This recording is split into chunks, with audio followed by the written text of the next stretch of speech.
Hi everyone, welcome to the class.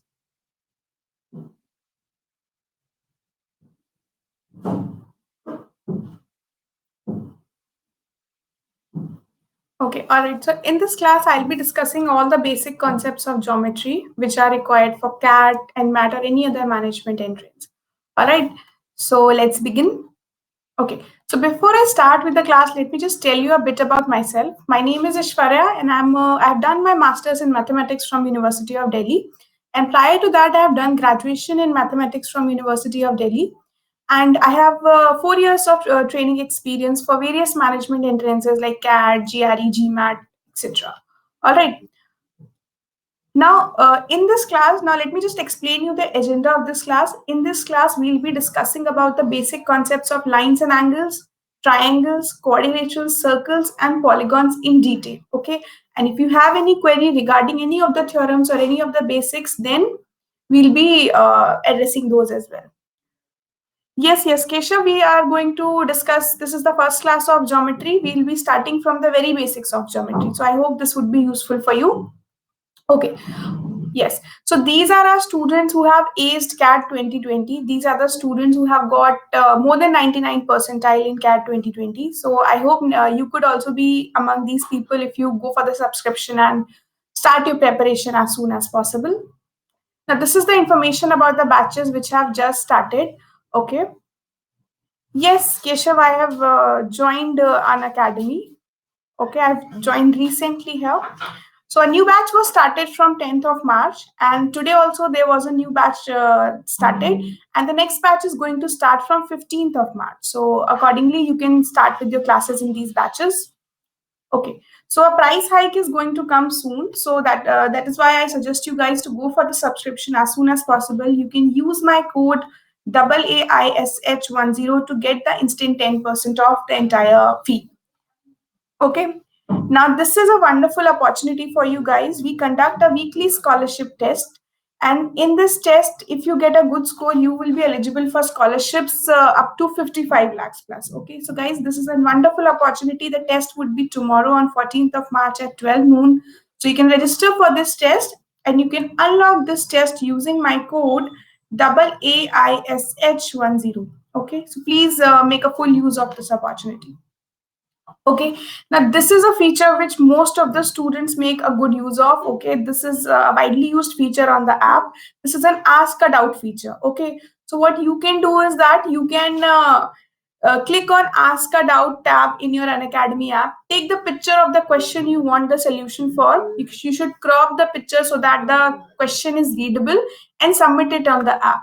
Then the educator will send you the detailed solution of that. You have to select the subject. Okay, suppose if this is a verbal question, select verbal and then, okay, all right.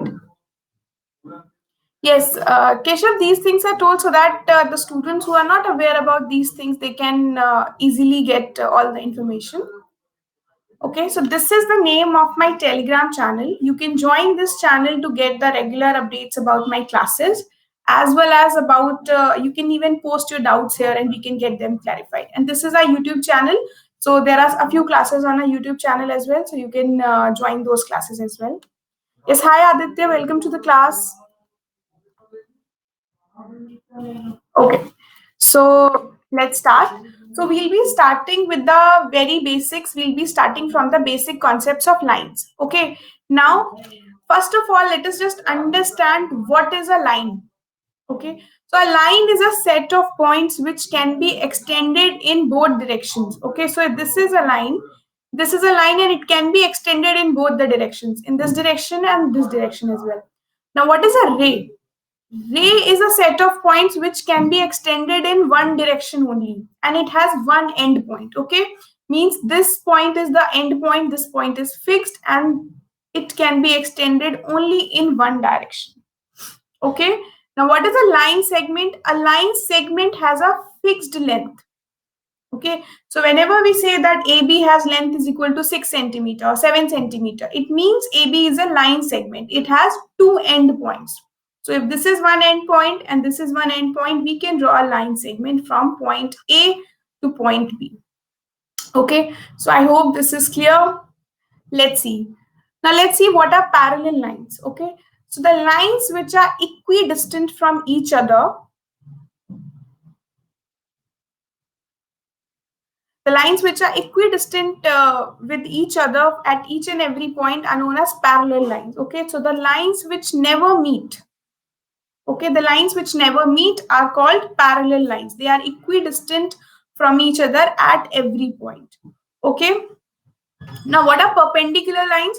The lines which intersect each other at 90 degrees. So suppose if this is one line, the other line would be like this, and the angle formed between these two lines would be equal to 90 degrees. So perpendicular lines are the lines which are at 90 degrees with each other. Okay, now let us understand what is a perpendicular bisector. So suppose I have a line, this is a line, okay, and this is another line. Now on this line, I am marking a line segment AB. Then this point is the midpoint of these two, this line, okay? So this point O is the midpoint of the line segment AB. And this line, line L, is called the perpendicular bisector of the segment AB if it passes through the midpoint and makes an angle of 90 degree with the segment. Okay, so I hope the definition of perpendicular bisector is clear.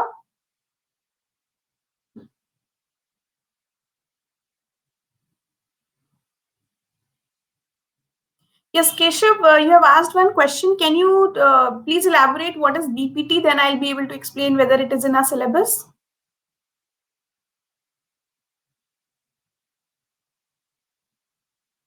Basic proportion theorem. Yes, yes, it is in our syllabus. We'll be discussing about this theorem after a few minutes.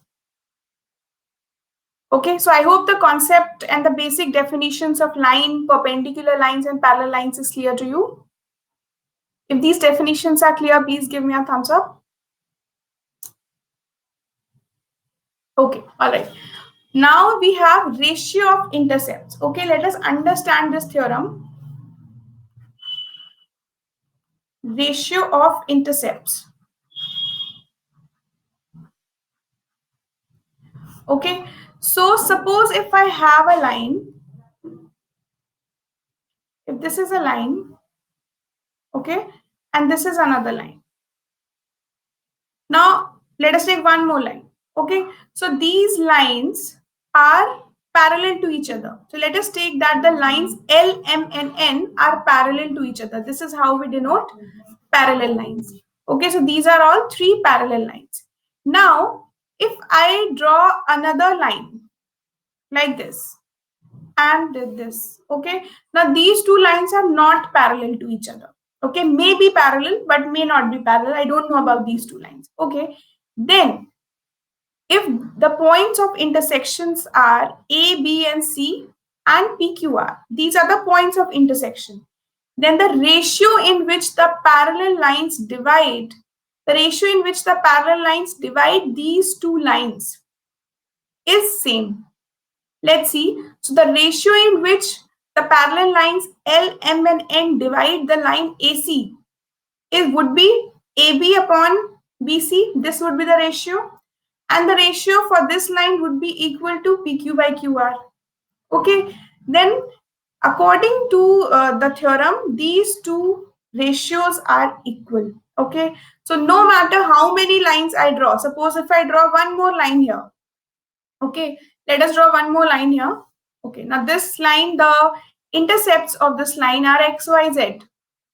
Then this ratio would be equal to XY upon YZ as well. Okay. So this is the ratio and these ratios are equal to each other. So I hope the theorem of ratios of intercepts is clear. Okay. So there are some added benefits for the Plus subscription as well. I'll be explaining those benefits in detail later. In this video only, in this class only, I'll be explaining those benefits. Okay. So I hope the theorem of ratio of intercepts is clear to you all.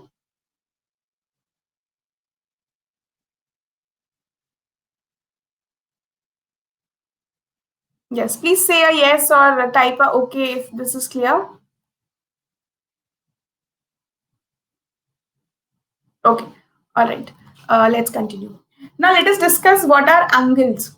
So when two lines, two rays, two line segments intersect each other, then an angle is formed. Okay. So if this is an angle, this is an angle. Okay, so it is formed by intersection of two rays, two line segments, or two lines. Okay, now the angles are of three different types. We have three different types of angles. One is the right angle, other is acute angle, and third is the obtuse angle. Okay, so let us understand the difference between the different types of angles we have.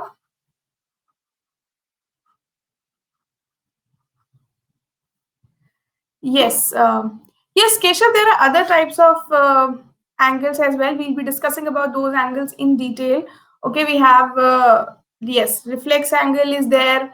Okay, we have straight angle also. So all those definitions are there, but majorly we'll be discussing about these three here. So there is an acute angle. So the angles whose measure, whose magnitude is less than 90 degree are acute angles. Okay. Then we have right angles. Right angles are the angles whose measure is equal to 90 degree. Okay. Then we have obtuse angle. Obtuse are the angles which are greater than 90 degree but less than 180 degree. An angle whose measure is equal to 180 degree is known as the straight angle. All right. Now the angle whose measure is equal to 360 degree is known as the complete angle. Okay, so I hope these terms are clear. I'm pretty sure that you guys know about these terms, but let us just revise everything here. Okay, now what is a reflex angle? Okay, so suppose if this is an angle. So if I subtract the measure of this angle from the complete angle, from this angle, okay, then this angle is the reflex angle. Okay, so the reflex angle is this. Okay. So acute angle is the angle which is less than 90 degree. Right angle is the angle which is equal to 90 degree. Obtuse angle is the angle which is greater than 90 degree, okay, and less than 180 degree. Straight angle is the angle which is equal to 180 degree. Complete angle is equal to 360 degree. Okay. So I hope these definitions are clear. Yes, Nikita and Keshav, are these definitions clear? Yeah. Okay, great. Let's continue. Now let us understand what are vertically opposite angles. Okay, so vertically opposite angles are the angles like this. Suppose if I draw a line here and other line is here. So two lines are intersecting each other at one point. So how many angles are formed here? Four angles are formed here. Okay, so I can say that two pairs of angles are formed. This is one pair. So this is a pair of vertically opposite angles. Okay, and this is another pair of vertically opposite angles, and these two angles are equal to each other. So vertically opposite angles are equal to each other. Okay, now let's see what are complementary angles. Now suppose if I have any two angles and if I add two angles, I get their sum equal to 90 degree. So if the sum of two angles is equal to 90 degree, they are known as complementary angles. And if the sum of two angles is equal to 180 degree, they are known as supplementary angles. Okay, so I hope these two definitions are clear. Now, a very important point here, often in questions, we get confused between these two terms. Okay, so I have a term supplementary angles. Okay, and other term is linear pair. Okay, so these are the two terms. Let us understand the difference between these two terms. Okay, so supplementary angles are those angles who add up to 180 degree, जिनका sum 180 degree होगा.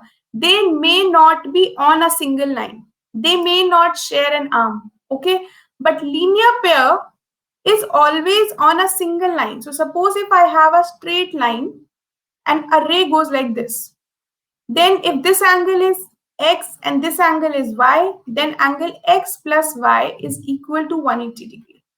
Also, x and y are supplementary also. Okay, so this is a linear pair. All the angles which are in linear pair are supplementary angles. But a pair of supplementary angles may not be linear. Okay, it is possible that I have this quadrilateral and this angle is equal to 70 degree and this angle is equal to 110 degree. Okay, don't okay, this figure is not drawn to scale. Okay, but let us just assume that this angle is 70 and this angle is 110. Then angle A and angle B add up to 180 degree. It means they are supplementary angles, but they are not linear pair. So I hope this definition is clear. Okay, now let us understand what is an angle bisector. Okay, so suppose if I have this angle, this is an angle. Angle bisector is a line or a line segment which divides an angle into two equal parts. So if I draw a line like this, suppose this is a 60-degree angle. So if I divide 60 degree into two equal parts, it will be divided into measures of 30 degree each. Okay, so it means this line which is in the middle is called the angle bisector of an angle. Okay, I hope this is clear.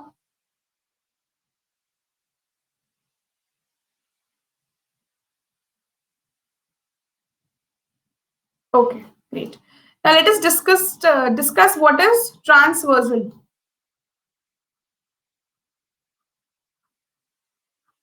Okay, and the concepts related to transversal we are going to discuss. So if I draw two or more parallel lines, then the third line which is intersecting these two parallel lines is known as the transversal.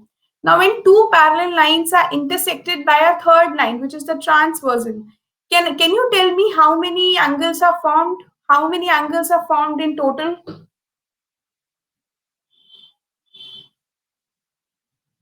8. Yes. So there are 8 angles formed. Let us name them. Let us mark them as 1, 2, 3, 4. Okay. So in a school time, we have learned about different terms, different names of these angles. So what are those names? We know about corresponding angles. Okay. We know about interior angles, co-interior angles. We know about alternate interior and alternate exterior angles. Alternate exterior angles are there. Then we have alternate interior angles. All right. So we know about these terms, and there is some relationship between these types of angles. Okay. But see, in CAT, we don't have to attempt any subjective question. We don't have to give reasoning of what we have done. Okay. So here you just have to remember 3 points. We don't need to remember what are corresponding, what are interior, what are exterior. Let's just remember two types of angles. So what are these two types of angles? Big angle and small angle. Okay, now if I compare angle 1 and 2, by just looking at the angle 1 and 2, can you tell me which is the big angle?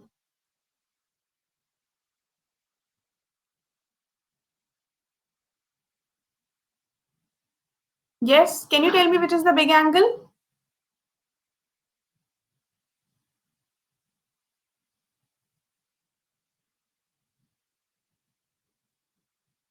Between the angle 1 and angle 2, which is the big angle? 1. Yes. So by looking at the figure, I can say that angle 1 is the bigger angle. Okay. So now just remember 3 points. First point is that all big angles are equal. All big angles are equal. Okay. So from this statement, I know that angle 1 is equal to angle 4 is equal to angle 5 is equal to angle 8. Right or not? They may be corresponding alternate interior, exterior, koi bhi hoga, but all the big angles are equal to each other. Okay. Similarly, all small angles are equal.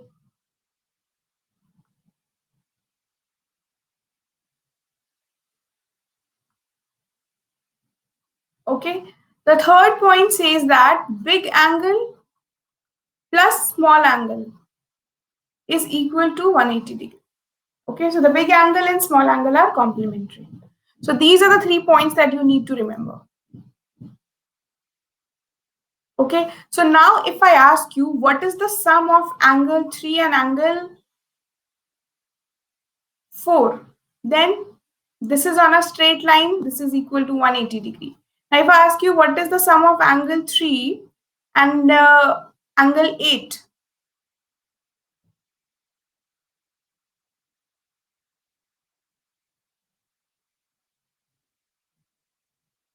yes, what is the sum of angle 3 and angle 8? 180 degree.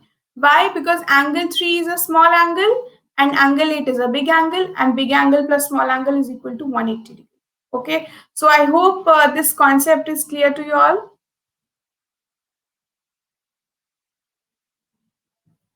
Okay, great. All right, let's continue.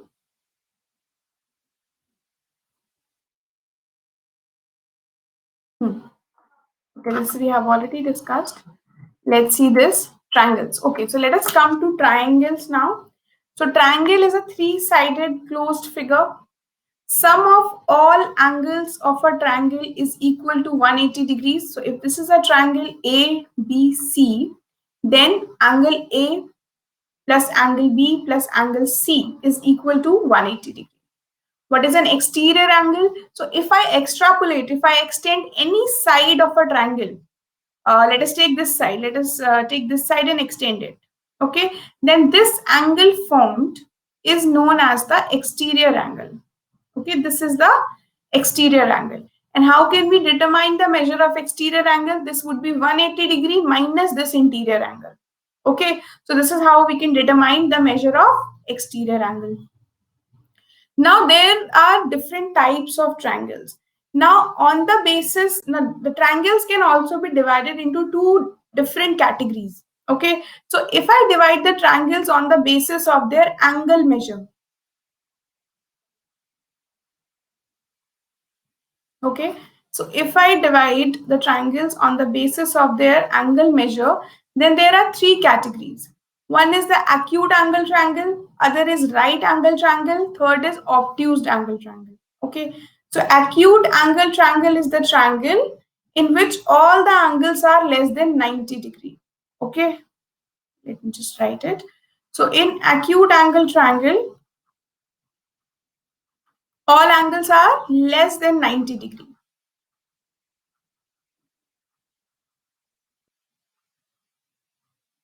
In right angle triangle, one angle is equal to 90 degree. One angle is 90 degree. In obtuse angle triangle, one angle is greater than 90 degree. Okay, so one angle is an obtuse angle. Okay, now an acute angle triangle would look like this. Okay, if I draw, yes, you can say that an equilateral triangle will always be acute because all angles are 60 degree, which are less than 90 degree. Yes, absolutely correct. So if this triangle ABC is an acute angle triangle, and if I draw the height of this triangle, height of the triangle is a perpendicular drawn from vertex to the base, then all the heights, if I draw all the heights, all the altitudes of this triangle, all of them would lie inside the triangle, right? But in a right angle triangle, if I see, the altitude would lie on the side. Okay, so this side is perpendicular to the base, means the altitude, the height of the height would lie on the side of the triangle. Okay, now if I take this side as the base, then obviously the height would be inside. Okay, so this is what you need to remember. Now in an obtuse angle triangle, a triangle would be formed in this way. This is an obtuse angle. Now if I take this side as the base, then the height of the triangle would lie outside the triangle. Okay, so I hope these definitions are clear.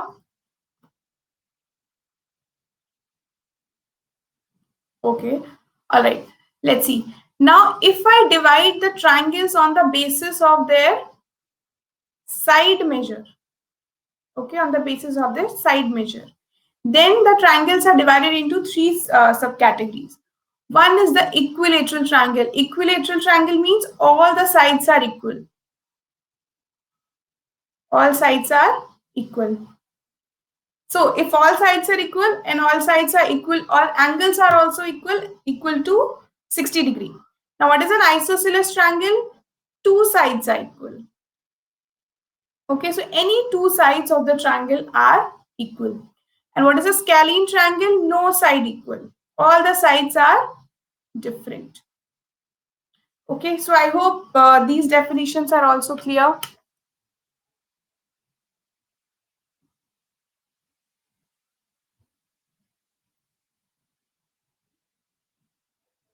Yes, Heron's formula is there in our syllabus. So we have two kinds of Heron's formula, one in the case of triangles, one is the case of cyclic quadrilaterals. I'll be discussing that also later. In this class only we'll be discussing this. Okay, so I hope this is clear, the different types of triangles. Okay, all right, let's continue. Now, these are certain very important theorems related to triangles. They are often used in questions related to geometry. Now, for questions related to geometry, there are certain pointers that you need to keep in mind. First is that always draw the figure. अगर आप figure बनाए बिना question solve करोगे, then it would be very difficult for you to get the correct answer. So draw the figure as you read the question. Okay. Second point, the figures that are given on your screen may not be drawn to scale. Okay, now what is the meaning of this term drawn to scale? Let me just explain this to you. अगर question में mentioned है that figure is drawn to scale, then it's fine. But if it is not mentioned, आप assume नहीं करोगे. Drawn to scale means suppose there are two parallel lines. Suppose there are two lines drawn, and it is nowhere written that these lines are parallel. So just because these two lines look parallel, I cannot assume that these two lines are parallel. Okay, so please be careful about this. Also, it is possible that there is a question. If this is a question, this angle is x, this angle is y. Okay, according to the conditions of the question, you have solved the question and got angle x is equal to 60 degree. So is this possible?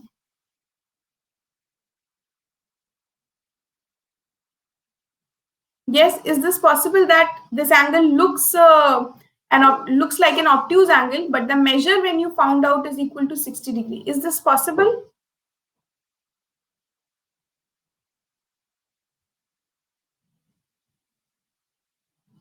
Yes, okay, this is possible because the figures are not drawn to scale. Okay, so we will not think कि हमारा answer गलत है. Our answer is correct. The figure is not drawn to scale. Okay, so please be careful about this. Okay, coming back to the concepts of triangles. Okay, so the first point says that angles opposite equal sides are equal. So if this is an isosceles triangle ABC with these two sides equal to each other, then this angle is equal to this angle. Why? Because angles opposite equal sides are equal. Similarly, there is a theorem which is just vice versa of the previous one. If in a triangle I have two angles equal, then side opposite to these angles would also be equal. Okay, so this is one theorem, very important one. This theorem. Now, in this theorem, mostly students know the first part of this theorem, but they forget about the second part.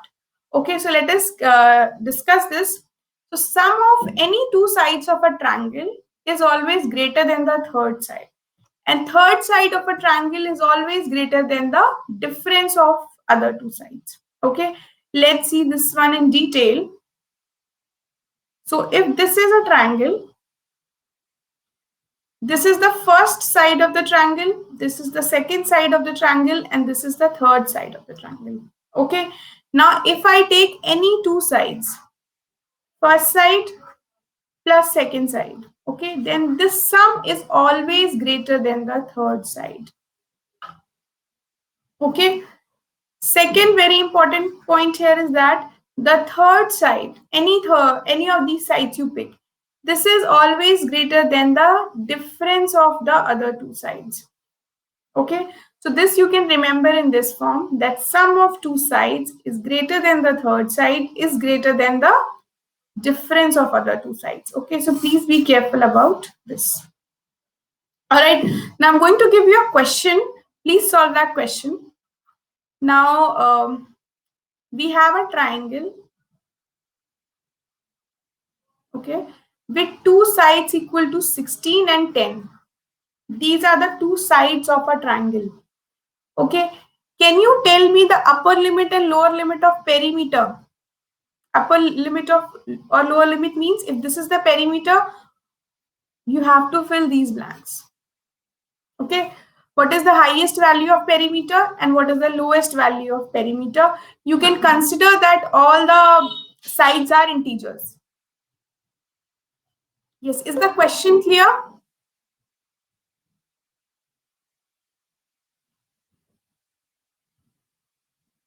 Yes, please type a yes or give me a thumbs up if the question is clear to you.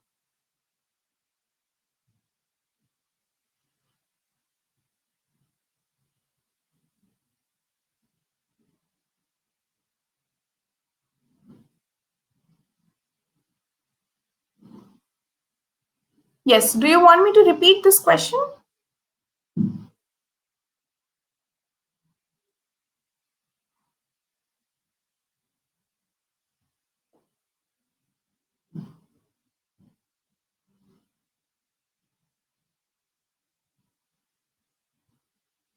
Okay. So in this question, we are given two sides of a triangle. We have to find the highest value of perimeter and the lowest value of perimeter.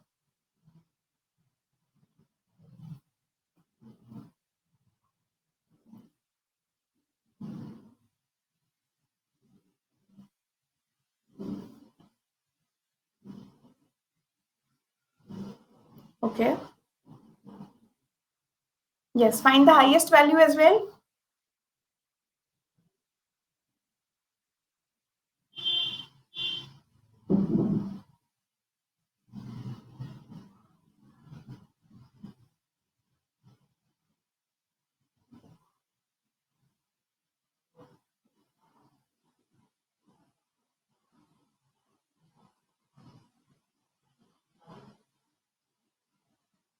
Okay, all right.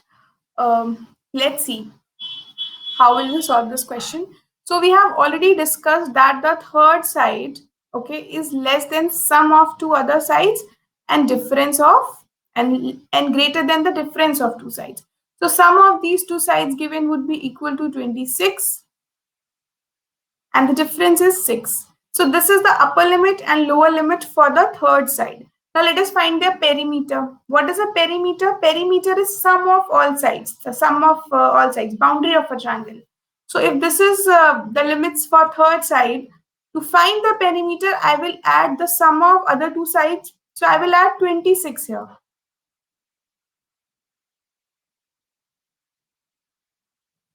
Okay, so this would be equal to 52 and this is equal to 32. Okay, so, yeah, so but this can't be equal. So the correct answer is the upper limit and the lower limit is 32. So the lowest value for perimeter is 33 and the lowest value for the highest value for perimeter is 51, considering that all the sides are integers. Okay, yes, Keshav, your answer is right. Okay, let us discuss the last theorem here. Side opposite the larger side is larger. Isn't this theorem obvious? If I draw a triangle, okay, let me just draw a triangle. Sorry. Okay, let us draw a triangle. If this is a triangle, okay, then this side is the longest side. It means that this is the largest angle. Okay, this side is the shortest side. It means this is the smallest angle. Okay, so the angle opposite the larger side is larger and the angle opposite the smaller side is smaller. Okay, all right, so I hope I am clear with all these theorems here. Proof. See, Kesha, we don't need to do the proofs here. We are not giving any subjective paper. So we just need to remember these theorems. Okay, and also if you want the proof, you can see this theorem is pretty obvious. You can just draw different triangles and see. जो भी highest side होगा, उसके opposite की angle will always be the largest. Okay. All right. Now let us discuss the Pythagoras theorem. So, in the case of a right angle triangle, suppose this is a right angle triangle with one angle equal to 90 degree, then the side opposite the right angle is known as the hypotenuse.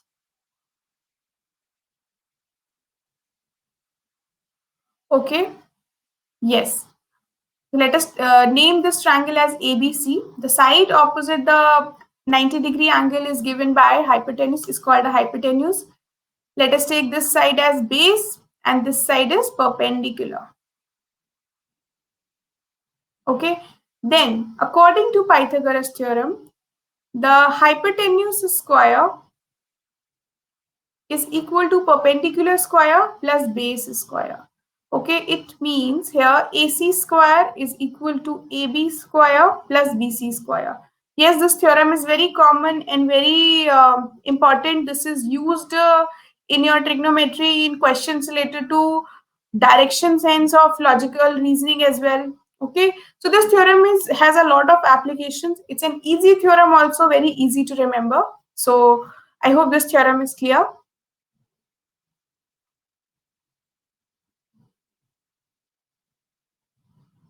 Okay. Now this is another theorem that we are going to discuss. This is an angle bisector theorem. Okay. So let us take a triangle A, B and C. Let us take this point as D. Okay. So here AD is the bisector of angle A.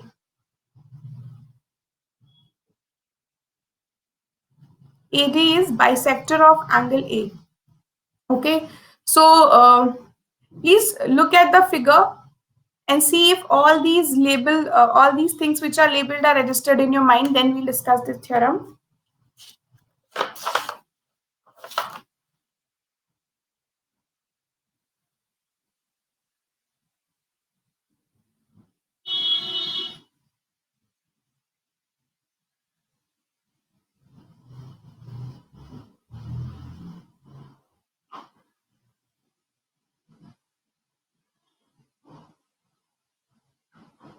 Okay. So if AD is the angle bisector of angle A, then the ratio of the sides AB by AC, okay, this side and this side, the ratio of these two sides is equal to BD upon DC. Okay, so this is what you have to remember. Please remember this theorem. This theorem would be widely used in the questions related to triangles. Okay, it is very helpful in finding some magnitudes if asked. Okay, so no, D may not be the midpoint. If this is an equilateral triangle, then this could be the midpoint, but here D is not the midpoint. See, if D is the midpoint, then there is no point of this theorem, no. अगर D midpoint होगा तो BD equal to DC हो जाएगा, right? Which is not the case, and this ratio would be equal to 1. फिर AB equal to AC हो जाएगा. It means this would be an isosceles triangle. So it is not necessary that D is equal to the midpoint. I hope I am clear with this. Okay, so according to angle bisector theorem, if AD is the angle bisector of angle A, then AB by AC is equal to BD by DC. Yes. How to remember in which order do we write? Now see, the side which you are picking first, उसके corresponding जो midpoint, जो part of the side होगा वो आप लोगे. So अगर आपने AB ऊपर लिया है, AB आपने न्यूमरेटर में लिया है, तो BD में भी आप न्यूमरेटर में रखोगे. अगर आपने AC को डिनोमिनेटर में लिया है, then DC would be in the denominator. If you have taken AC in the numerator, okay, it means CD would be in the numerator here, and here would be AB, and here would be BD. Okay, so this is how you can remember if you want. All right, let's see. Okay, so now let us discuss a few more terms. I hope everything is clear till now. All the concepts of lines and angles and the basic properties of triangles we have discussed. I hope all of them are clear.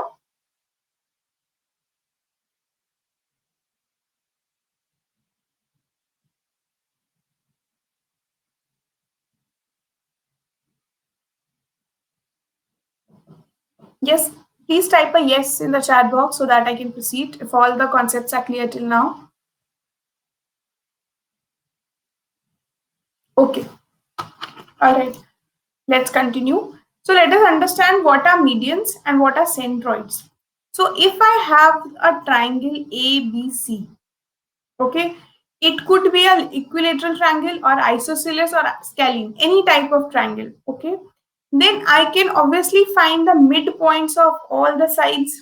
Let us take midpoint of this side as D, this side as E, and this side as F. Okay, so these are the midpoints of the sides. Now I can join each vertex opposite to the side with its midpoint. So I can draw a line from B to D. Also, I can draw a line from A to E and a line from C to F. Okay, so here these points are representing the midpoint. This side is equal to this. F is the midpoint of AB and E is the midpoint of BC. Okay, so median is the line segment. Median is the line segment joining vertices, joining the vertex to the midpoint.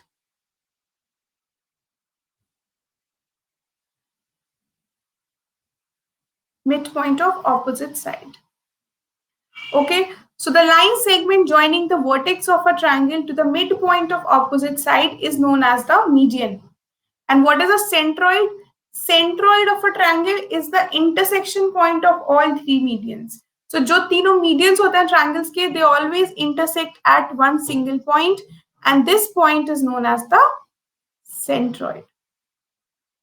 Okay, so a very important point to note here is that a centroid divides a median into the ratio of 2:1. So if I take this point as O, then the ratio of AO to OE is equal to 2:1. So if I take this length as X, this length would be equal to 2X. Okay, this is same for all the medians. So BO upon OD would be equal to CO upon OF. And all these ratios would be equal to 2:1. Okay, so I hope this is clear to you all. Okay, great.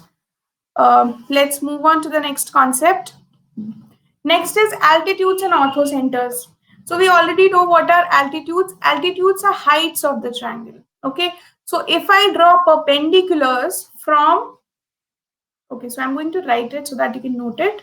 So perpendicular from vertex to opposite side.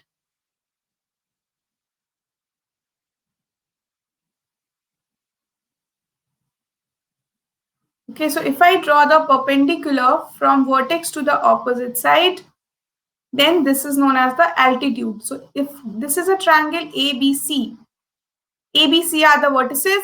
So if I draw a perpendicular from A to BC like this, okay, it may not be at the midpoint. जरूरी नहीं है कि ये point midpoint हो, okay?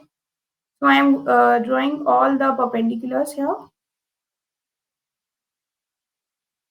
Okay, so let us label this as D, E and F. Okay, so A is the perpendicular from A to BC. CF is a perpendicular from C to AB. B is a perpendicular from BD is a perpendicular from B to AC. Okay, so all these angles are 90°. And these perpendiculars also intersect at one common point. Okay, and this common point is known as the orthocenter of a circle. Sorry, orthocenter of a triangle. I hope this is clear. The definition of altitude and orthocenter is clear. Okay, so this is also a very important concept that you need to know. Okay, so let us represent this orthocenter by O. Yes, you can say that orthocenter may or may not be centroid. Why? Because if this is an equilateral triangle, then orthocenter is the centroid. Okay, I'll be discussing about this point in detail. Let us just finish up with the definitions first. Okay, So I hope the definition of altitude and orthocenter is clear. If this is clear, please give me a thumbs up. Okay, great. Let's continue with the next point. Here we have perpendicular bisectors and circumcenters. Okay, so we have discussed about median, which is the midpoint of the site which joins vertex to the midpoint. We have discussed about altitudes, which joins vertex to the, which is a perpendicular from vertex to the side. Now let us discuss what are perpendicular bisectors. In the beginning of the class, when we were discussing about lines, we discussed what are perpendicular bisectors. So perpendicular bisectors में क्या होता है? Vertex, we are not worried about vertex here. Okay, we will consider this as a line segment. Okay, so if I have this triangle ABC, AB is a line segment here. So I will draw its perpendicular bisector. And how will I draw the perpendicular bisector here?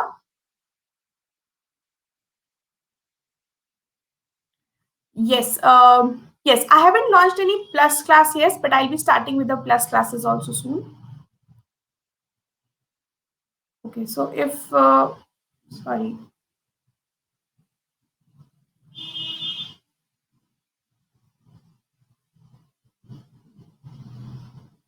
Okay, so let us take this line.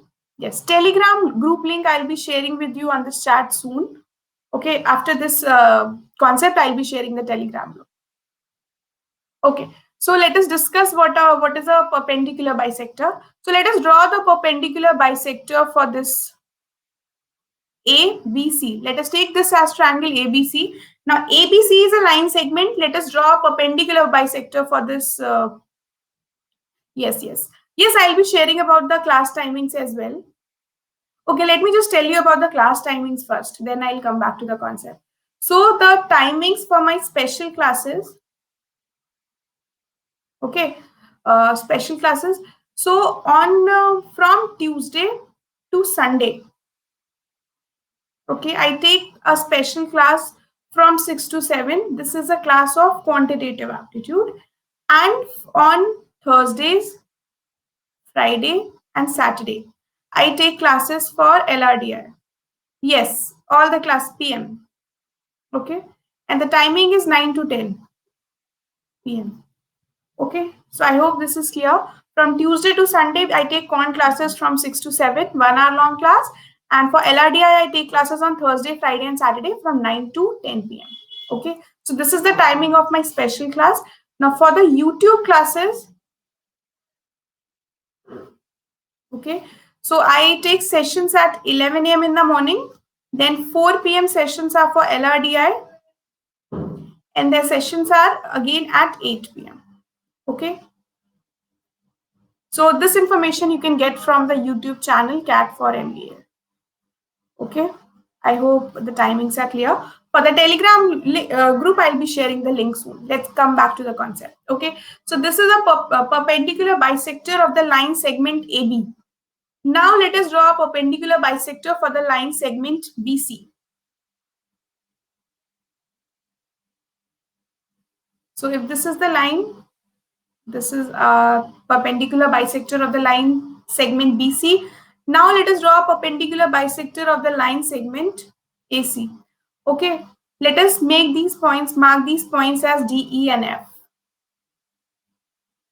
Okay, now these perpendicular these are the perpendicular bisectors. It means that this is perpendicular to AB, and this side, these sections are equal to each other. Similarly, this is equal to this, and these 3 points are equal to each other. Okay, now I have got 3 points A, B, and C. Okay, now perpendicular bisectors we have already done. Now all the 3 perpendicular bisectors lie at one common point, and this point is known as the circumcenter of the triangle. Okay, this point of intersection of all 3 perpendicular bisectors is known as the circumcenter of a triangle. All right, I hope I am clear with this definition.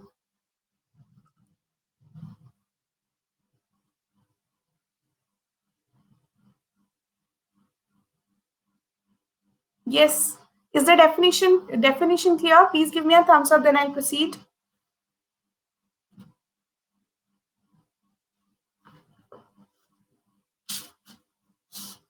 Okay.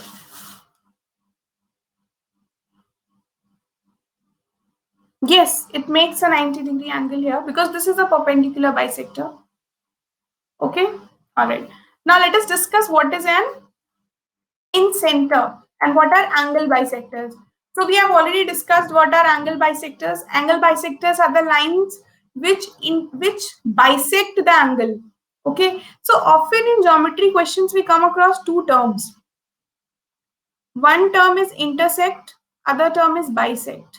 Okay, so please don't get confused between these two terms. Bisection means dividing into two equal parts. Intersect means just passing through or just cutting a line segment or angle. Okay, so here it is angle bisector means dividing it into two parts. So let us draw an angle bisector here. So from this vertex, okay, let us draw a bisector of this angle. Let us draw a bisector of this angle and this angle. Okay. So let us mark the angles as A, B, and C. AD is the bisector of angle A. So this angle is equal to this angle. BE is the bisector of angle B. This is equal to this angle. CF is the bisector of angle C. So this is equal to this angle. So I hope these three angle bisectors are clear. Now, all the three angle bisectors intersect at one point, and this point is known as the incenter of a triangle. Okay, so incenter is the point of intersection of angle bisectors. I hope this concept is clear to you all.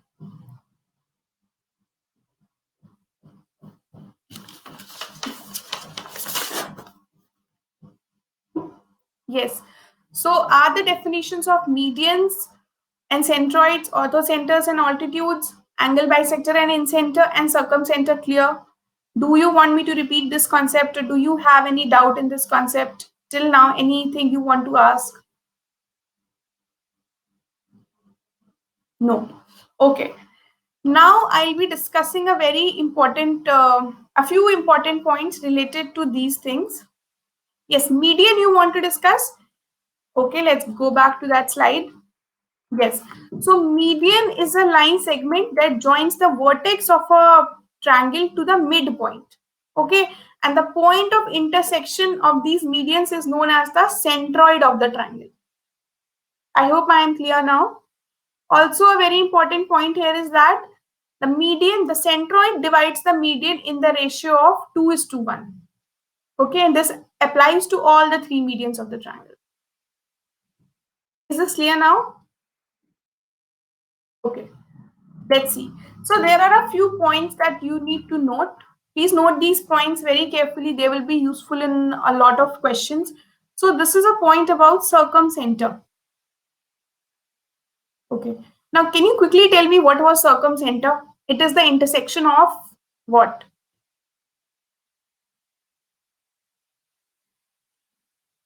Yes, circumcenter is the intersection of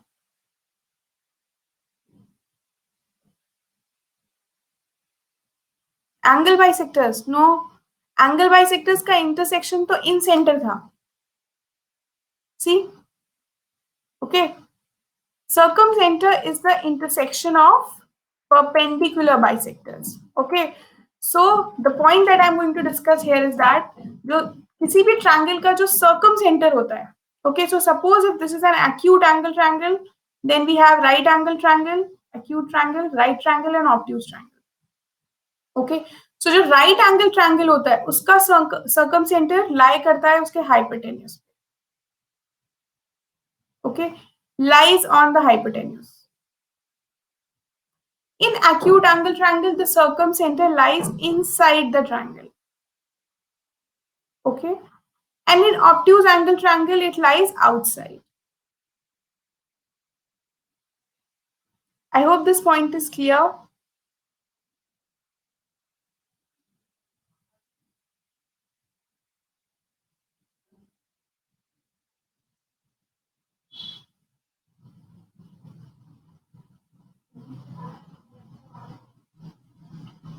Yes, is this point clear? This you can do as a task. Take it as an exercise. आप 3 triangles draw करो. One acute, then obtuse, then right angle triangle. Make the perpendicular bisector of each side and see where they are lying. So in the right angle triangle, they will lie on the hypotenuse. In obtuse, the circumcenter will lie outside, and in acute triangle, it will lie inside the triangle. Okay, I hope this is clear. Yes, please give me a thumbs up if this concept is clear. Okay, great. Now for centroid, we have already discussed कि वो median को 2:1 के ratio में divide करता है. Now let us see for an isosceles triangle.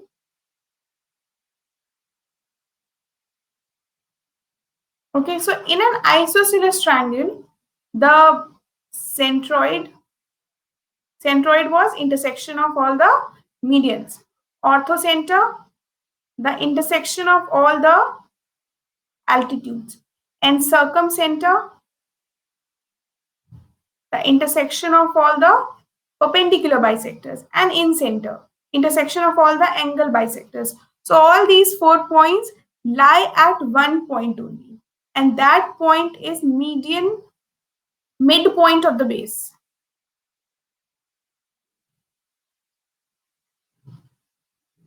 Okay, so these 4 points lie at the same position.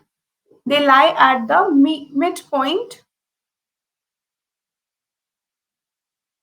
of the base.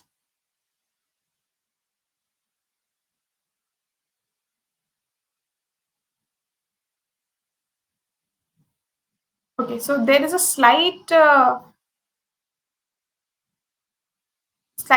confusion here. I think I've discussed this wrong. So they lie on the median of the base. Okay, what do I mean by this statement? So suppose if this is a triangle, this is an isosceles triangle, means these two sides are equal. Median is the line joining vertex to the midpoint. So this is the median of this triangle. ABC, AD is the median. These two sides are equal. It means now the centroid, orthocenter, circumcenter, incenter, ये सारे points इस line पे, they will lie on the line AD only. Okay, so this is a concept which you can remember. All right. Similarly, in an equilateral triangle,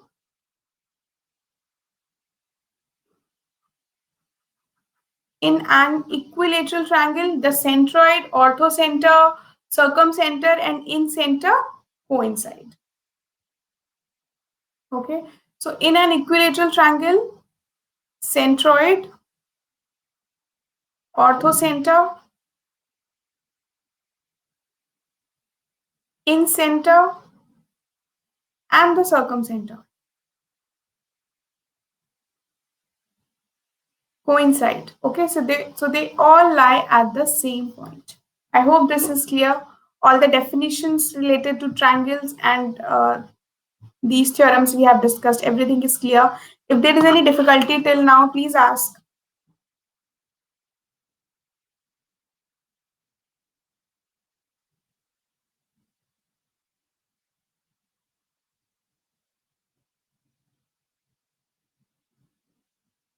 Okay.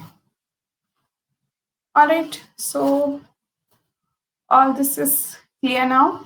Now let us discuss further. Similarity of triangles. Okay. Now, there are two terms here that we need to discuss. One is the similarity of triangles, other is congruency of triangles. What is the difference between these two? Okay, so we have two hands. Now, these two hands are congruent to each other. Congruent means दोनों hands overlap हो जाते हैं and they superimpose each other completely. Okay, so the two hands superimpose each other, they cover each other completely. This is known as congruence. दोनों hands का shape and size exactly same होता है, right? It means my both hands are congruent to each other, but they are not similar. Okay, they are similar. Okay, all the congruent figures are similar to each other. But for congruency, the figures have to overlap exactly. पूरा cover करना चाहिए. They have to coincide. For similarity, their shape should be same. Size may not be same. Okay, let's understand this concept. So for similarity, shape same होना चाहिए. Size may not be same. So if I have a triangle,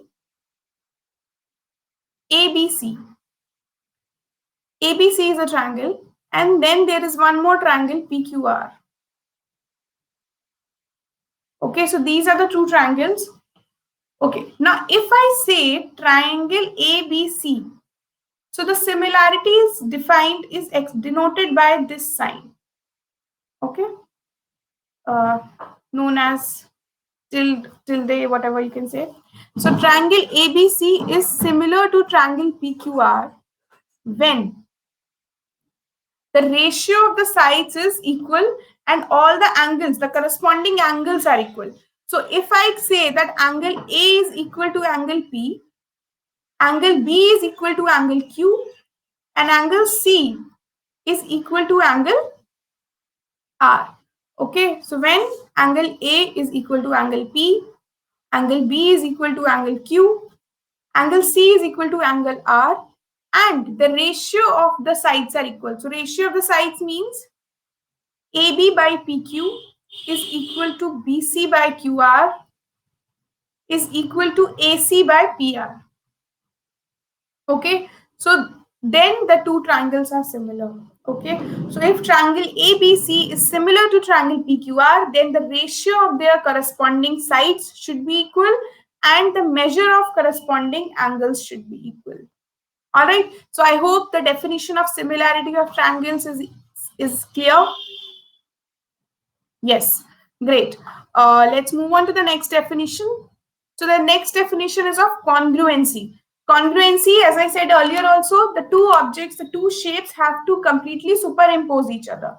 Okay, so like two equilateral triangles if I take of same side. So if this is one triangle, ABC, and I have another triangle,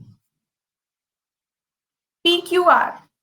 Okay, then these two triangles are congruent.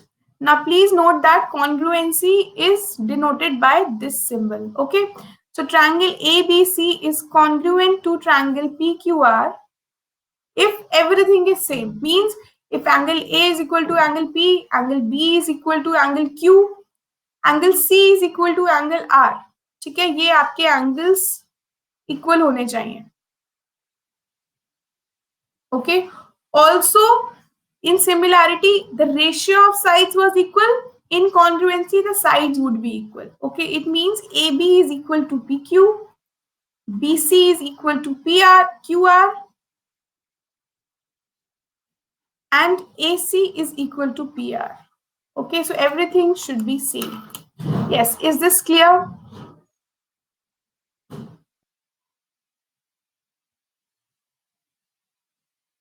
Yes. Okay, so now I have a few doubts and you have to clear those doubts. Okay, so tell me whether this statement is true. All circles are similar.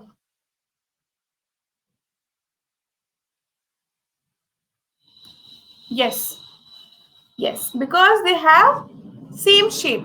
Okay, their sizes, the radius might be different, but the shape is same. It means all the circles are similar. Second point, all circles are congruent.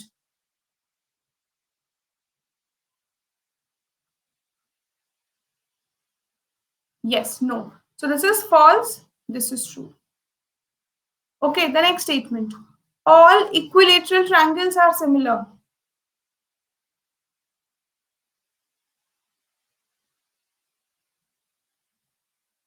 Yes.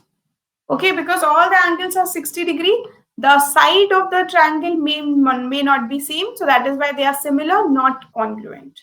Okay, so I hope the concept of congruency and similarity is clear to all of you.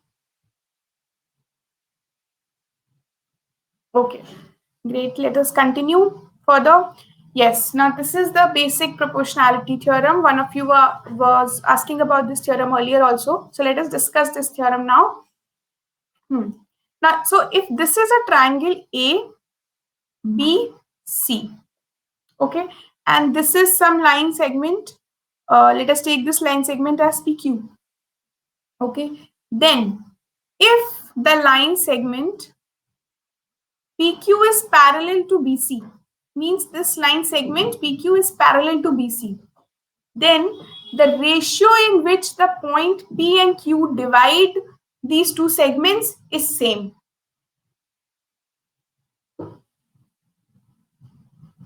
Yes, yes, Samir, on YouTube, I'm taking classes on LRDI. We have done approximately 7 to 8 classes there. Okay, let's come back to the theorem. So if PQ is parallel to BC, then the ratio in which point P and Q divide AB and BC is same. Let's understand. So if the ratio AP upon PB is equal to M and N. Okay, what I mean is that if if AP upon PB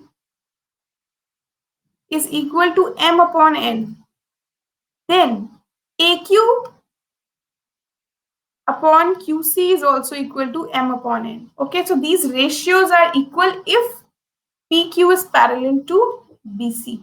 Okay, the vice versa of this theorem is also true. Okay, it means if the ratio, if AP upon PB is equal to AQ upon QC, then PQ is parallel to BC. Okay, so I hope this theorem is clear.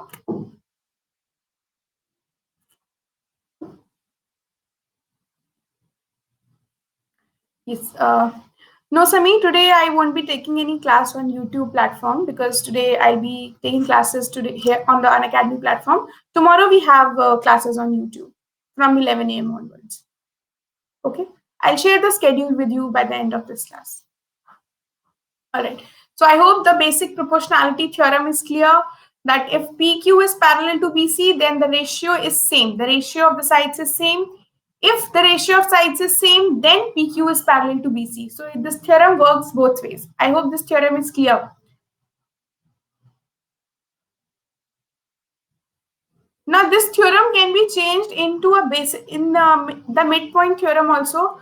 So midpoint theorem में क्या होता है that if you have a triangle. Okay, so in the previous theorem, we discussed that the point PQ divide the triangle ABC, the sides of triangle ABC, AB and AC in the ratio of M is to 1. यहाँ पे हम मान लेते हैं P and Q are midpoints here. Okay, so P is the midpoint of AB and Q is the midpoint of AC. It means AP upon PB is equal to AQ upon QC. All right, which is equal to 1 by 1 because they are equal, then it means that PQ is parallel to BC. Okay, so here the ratio is 1:1. So this theorem works here also. Also here I can write AP upon AB is equal to AQ upon AC is equal to PQ upon BC. Okay, I hope this theorem is clear now. Yes, please give me a thumbs up if this theorem is clear. Okay, so we have discussed all the concepts related to lines and angles and triangles. Okay, so I would request each and every one of you to go through the entire video once again, note down all the concepts and you can, so that you can revise them later as well. Okay, now let us discuss about quadrilaterals. Okay, so now what are quadrilaterals? Quadrilateral is a four-sided closed figure. Okay, now important point here, sum of all angles of a quadrilateral is equal to 360 degree. Sum of all angles of a quadrilateral is equal to 360 degree. Now what is a cyclic quadrilateral? If the four vertices, the four corners of the quadrilateral lie on the circle, if this is a quadrilateral ABCD, and all the four vertices of this quadrilateral lie on the circle, then this is known as a cyclic quadrilateral. Now, what is an important property of cyclic quadrilateral? Here, the opposite angles add up to 180 degree. So here, angle A plus angle C is 180 degree. Angle B plus angle D is also equal to 180 degree. Okay, I hope this is clear. Now, in a regular quadrilateral, all the angles add up to 360 degree. Okay, if I mark this quadrilateral as ABCD. Okay, so I hope these two concepts are clear.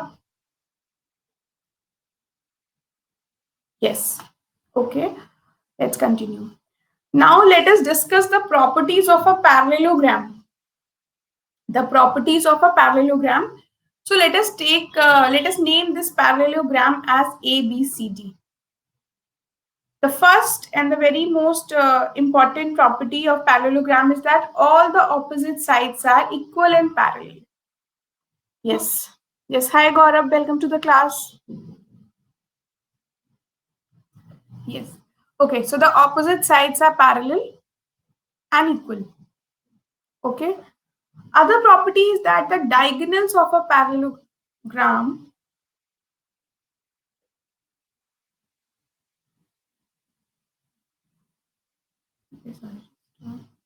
Yes. The diagonals of a parallelogram intersect and bisect each other. Okay. The diagonals may not be equal to each other, but they bisect each other. It means this is equal to this and this segment is equal to this segment. Okay. Do they intersect at 90 degrees? Yes. Can you tell whether the diagonals of parallelogram intersect each other at 90 degrees?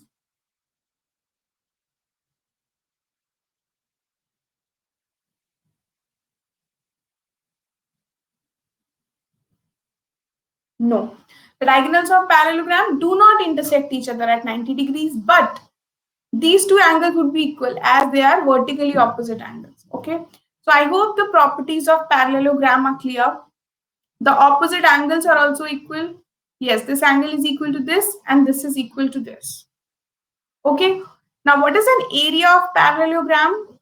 Area of parallelogram is equal to base into height. Okay, so if this is a parallelogram, then this is the base and this is the height. Okay, so the area of parallelogram is given by base into height. This is a perpendicular. Okay, I hope these concepts are clear for parallelogram. Okay, all right. Let's continue with a rectangle. Now, before, okay, one more question here. Is parallelogram a cyclic quadrilateral?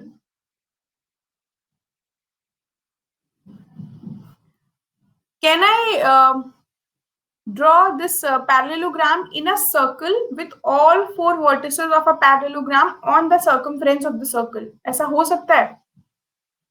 Yes, Samir, your answer is correct.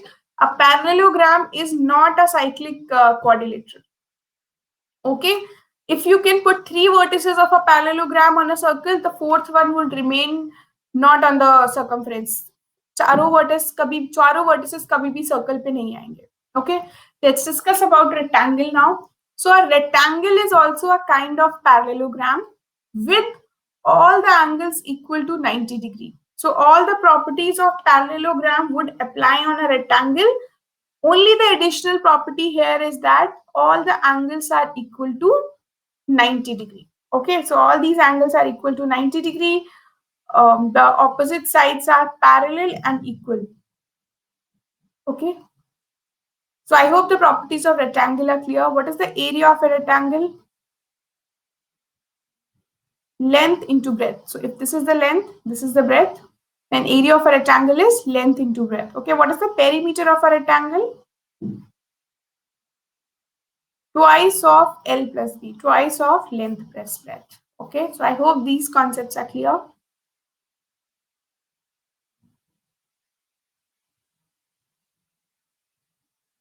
Okay, all right. Now let us discuss the concepts of a square. So here also, please tell me whether rectangle can be a cyclic quadrilateral. Can rectangle be a cyclic quadrilateral? Yes, rectangle can be a cyclic quadrilateral. It is a cyclic quadrilateral because if you add the opposite angles, they will add up to 180 degree. 90 plus 90 is 180 degree. Let us discuss for square. So square is also a kind of rectangle with all sides equal. Okay, so if this side is x, this is also x, this is also x, and this is also x. Okay. Now, if I draw the diagonals of the square, will the diagonals of the square intersect each other at 90 degrees? Yes. So the diagonals of a square intersect each other at 90 degrees. All these angles are equal to 90 degrees. Okay, so the additional property here is this, that the diagonals intersect each other at 90 degrees. What is the area of a square? Side square. Okay, and the perimeter of a square is 4 into sides, 4 into x. All right. So I hope the concept of square is clear to you all the properties of a square.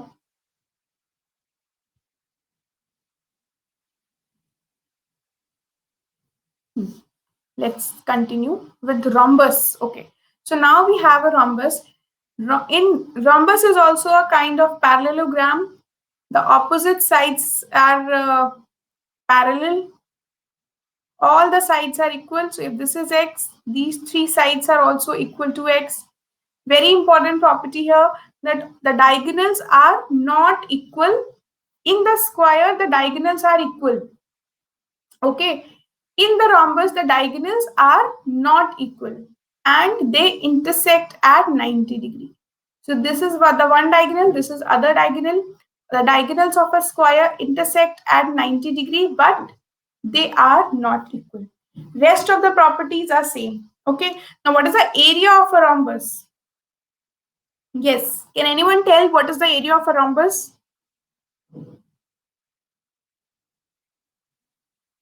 Yes. Hi Ria. Hi Mansi. Welcome to the class. Yes. Tell me what is the area of a rhombus? Do you have any idea?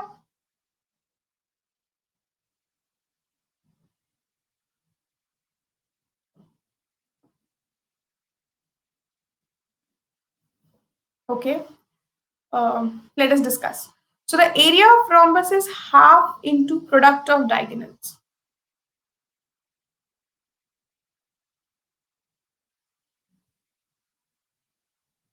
Okay, so if this is a rhombus with this diagonal as D1 and this diagonal is D2, then the area of this rhombus is given by half of D1 into D2. Okay, so you can take a note of this formula, the area of rhombus.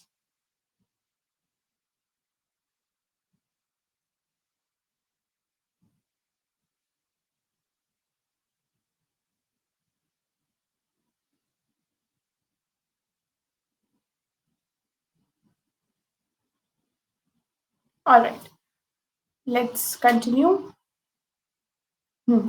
So we have one more kind of quadrilateral, and that is a trapezium. Let us discuss what a trapezium is. So in a trapezium, one pair of opposite sides are parallel. Okay, the other pair of opposite sides are not parallel. Okay, so this side is parallel to this side, the other two sides are not parallel. Okay, this is known as the height of the trapezium. This is a trapezium, also known as trapezoid in some of the books. Now, what is an isosceles trapezium? The opposite two sides, the two opposite sides which are not parallel to each other, they are equal. So, in an isosceles trapezium, this side is equal to this side. Not in all the trapezium, just in isosceles trapezium. Okay. Now, what are the properties of a trapezium? In a trapezium, the diagonals are equal to each other. So this diagonal is always equal to this diagonal. So this is what you need to remember. Now, what is the area of a trapezium?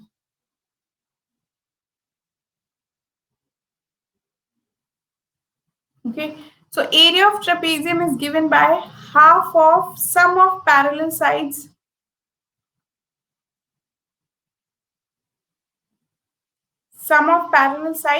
into height. Okay, so if AB and CD are the parallel sides, then area of trapezium is given by half of height into AB plus DC. Okay, I hope this formula is clear and all the properties of different quadrilaterals are clear. Please give me a thumbs up if everything is clear. And if you have any doubt, please feel free to ask. Okay, great. So we are done with lines and angles. We are done with triangles and the properties of quadrilaterals. Now we have to discuss about polygons. Now, what is a polygon? A polygon is an n-sided closed figure. It is an n-sided closed figure. Okay. So a triangle is a three-sided polygon. All the quadrilaterals we have discussed are four-sided polygons. Pentagon is a five-sided polygon. Hexagon is a six-sided polygon. Okay, so let us discuss what are the different types of polygons we have. So for a five-sided polygon, it is known as pentagon. Then again, a six-sided polygon is known as a hexagon. For a seven-sided polygon, we have septagon. Yes, heptagon is also the correct term. For eight-sided polygon, we have octagon. Then for 9, we have nonagon. Okay. Then for 10, we have decagon. Okay. Then for 11, it is undecagon. For 12, it is dodecagon. All right. So this way, this will continue. The important point here is to understand what is a polygon. Now, I'm going to tell you all a very important point. So please listen to this carefully. When you solve any question related to polygons in your CAT or in any other exam, then you have to read this term very carefully. Whether the given polygon is is an ordinary polygon or whether it is a regular polygon. Now, what is the difference between these two terms? Now, a ordinary polygon, if regular term is not prefixed here, it means it is any polygon with n number of sides. The sides may not be equal. Now, what is a regular polygon? In a regular polygon, all sides and all angles are equal. Okay, so please make a note of this. All sides and all angles are equal. Okay, so all sides and all angles are equal in a regular polygon. Okay, so I hope these definitions are clear. Now, please tell me one thing. Is rhombus a regular polygon?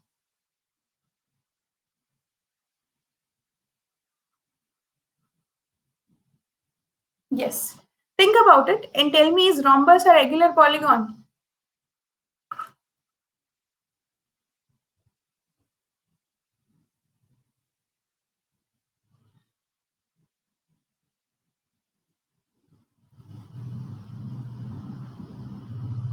Yes, we'll be discussing about that formula, Sameer. First of all, please answer my question. Yes.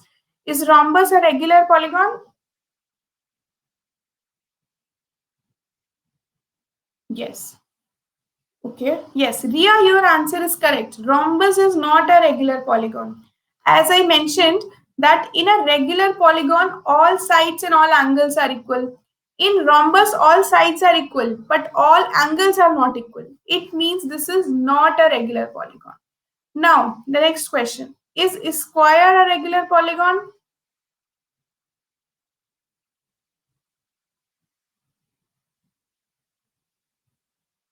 Yes.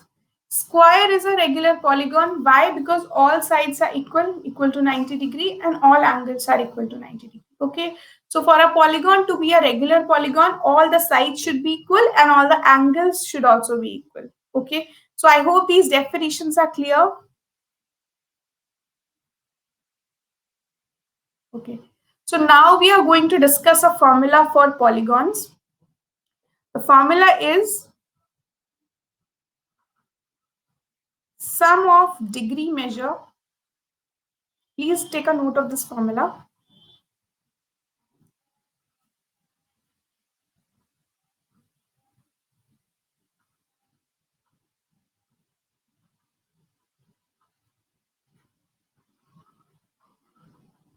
Okay, so the sum of degree measure of all angles of an n-sided polygon is given by 180 degrees into n minus 2. Okay, so you can verify this formula also. If I take n as 3, means it is a triangle. So this will give me 180 degree.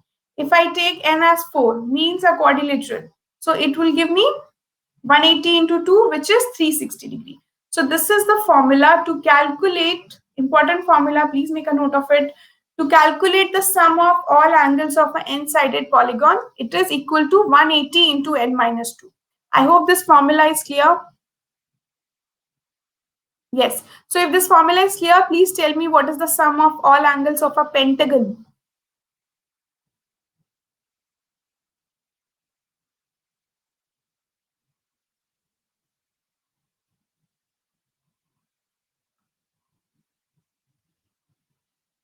Yes. So sum of all angles of a pentagon is equal to, I will take n as 5 and it will give me 180 into 3, which is 540. Correct. All right. Now, let us discuss one more formula. So you can make a note of this first formula. We will discuss one more formula. Now, suppose if I have a regular polygon, and I have to calculate the measure of any one angle. Okay, so then I can use the previous formula to calculate one angle. So you can use this angle of a regular polygon. Okay, or you can insert n-sided here. Okay, angle of a regular n-sided polygon is equal to 180 into n minus 2 upon n. Okay, so we can simply divide the total sum by the number of sides and it will give me the measure of one angle of a regular polygon. Okay, so I hope these two formulas are clear. The concept of polygon and regular polygon is clear to all of you.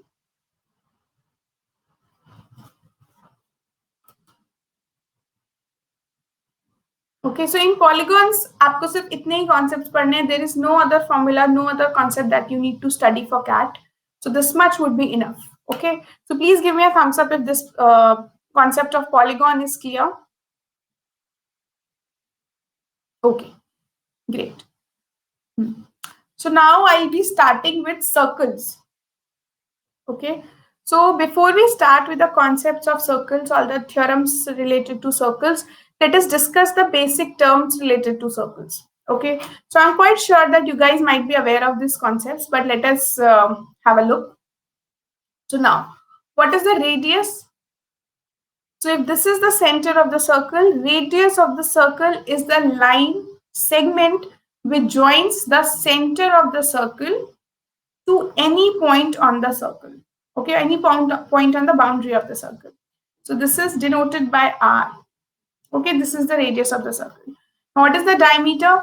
Diameter is a line segment passing through the center of the circle and it cuts the circle at two different points. Okay, it is twice the radius. So if I join this, then this is another radius. So from here, I can write that diameter is twice the radius. Okay, now what is a chord of the circle?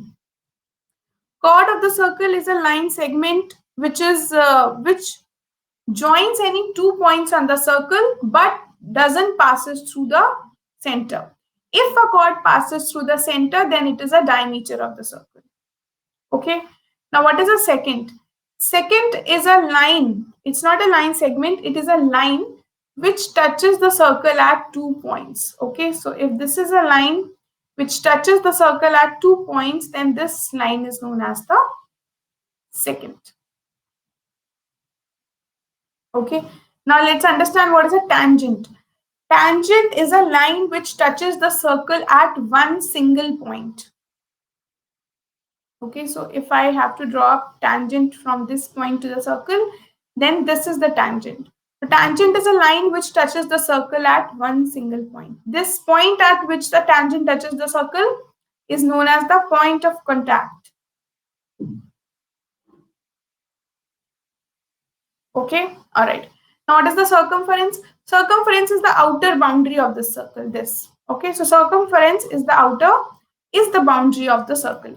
Now, what is an arc? Arc is a part of circumference.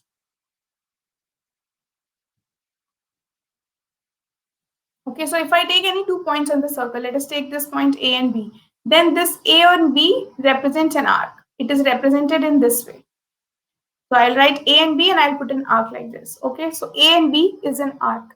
So I hope the basic terms related to circles are clear.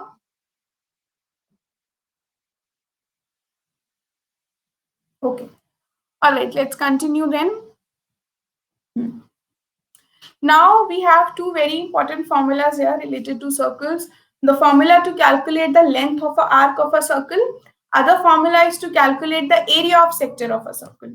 Let's see how will we, okay, let us understand these formulas. So suppose if this is a circle.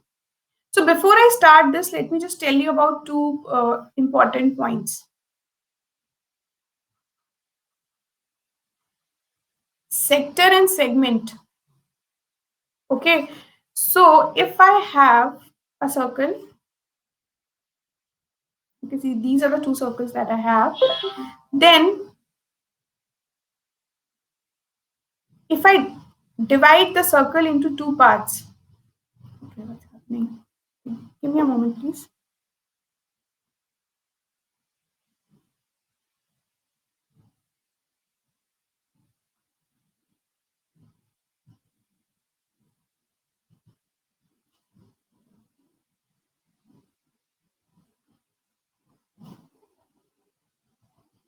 Okay, sorry for that. Let us continue. So we were discussing about segments. Okay,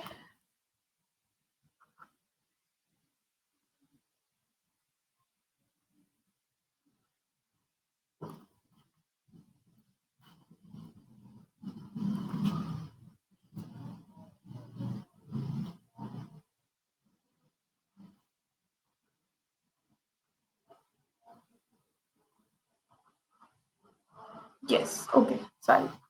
Okay, so let us understand what is a segment. So if this is a circle and if I draw a chord, okay, then this chord divides the circle into two parts. This is the minor segment and this is the major segment. Okay, now what is a sector? If this is a circle and suppose consider a round cake, and if I cut a slice from that cake or if I take out a slice from a pizza, then this would be in this manner. Then this is known as the sector of the circle. Okay, so I hope I'm clear with these definitions. Now let us come back to the theorem. So if I take this as an arc, I have an arc AB, and now I have to calculate the length of the arc AB. Okay, so the length of arc AB is given by central angle upon 360 into 2 pi r. Okay, now what is the central angle? If I join these 2 points with the center of the circle, then this angle formed is known as the central angle. Okay, so the length of an arc is given by central angle upon 360 degrees into 2 pi r. 2 pi r is the formula to calculate the circumference of the circle. Let us write this here also. What is the formula to calculate the area of a circle? Pi r square. And circumference of the circle is given by 2 pi r. Okay. So the formula to calculate the length of the circle is central angle upon 360 degree into 2 pi r. Now let's see area of the sector. So area of the sector, again, what is a sector? Sector is this area. Okay. This area is the sector of the circle. So area of the sector is central angle upon 360 degrees into pi r square. Okay, so this is the formula which represents the area of a sector. So first of all, to calculate the length of the arc and area of the sector, we just need to know the central angle and radius, then we'll be able to solve such questions. I hope I'm clear with these formulas.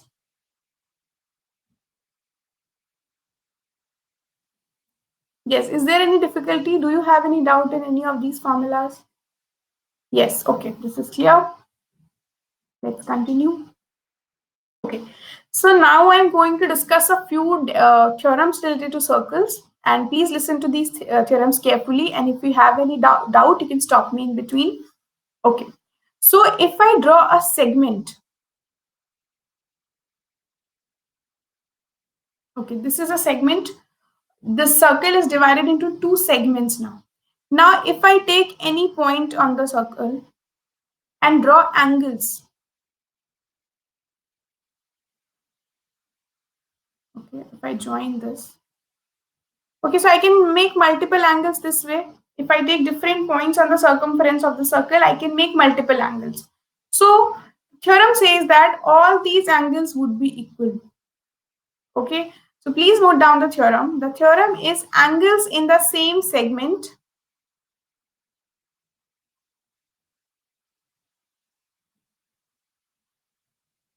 are equal.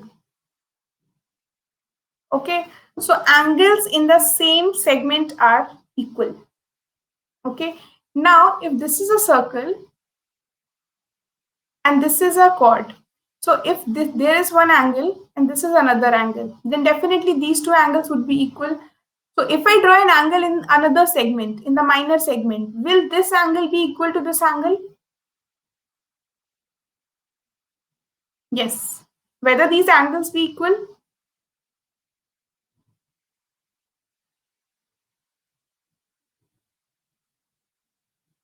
Yes. Yes, correct. No, these angles won't be equal to each other. So angles in the same segment are equal. I hope this theorem is clear. Let's move on to the next theorem. Now this theorem says that if I take 2 points on the circle as A and B, okay, and this is the center of the circle. Okay, so the angle subtended by the arc or the chord AB on this center is this angle. Okay, this is the angle.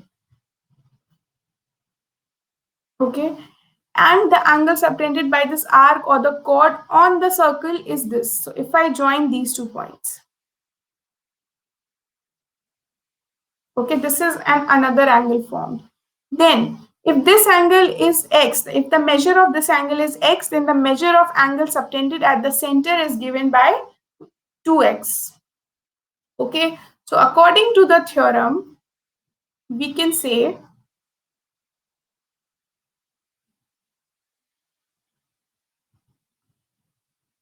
angle subtended at the center is equal to angle subtended at the circumference into 2. Okay, so angle subtended at the center of the circle by an arc or a chord is twice the angle subtended at the circumference or at the circumference of the circle. Okay, so I hope these two theorems are clear to you all. If there is any doubt, please ask.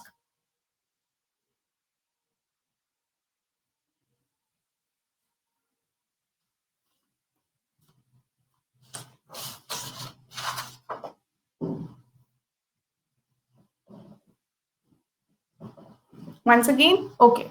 All right, let us discuss this theorem once again.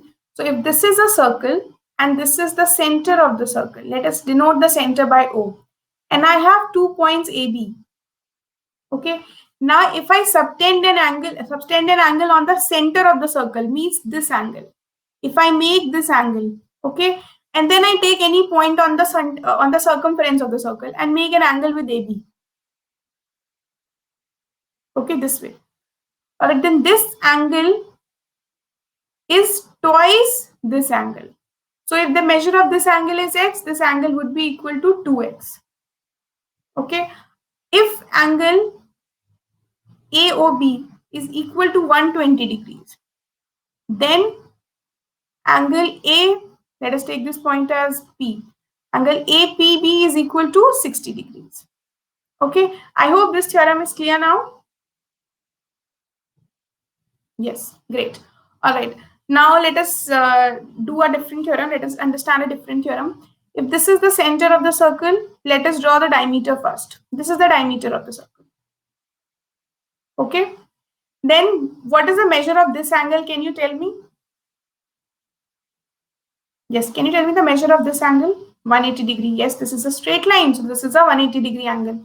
Now, if I subtend any angle on the circumference from these points AB, like this, can you tell me what will be the measure of this angle using this theorem?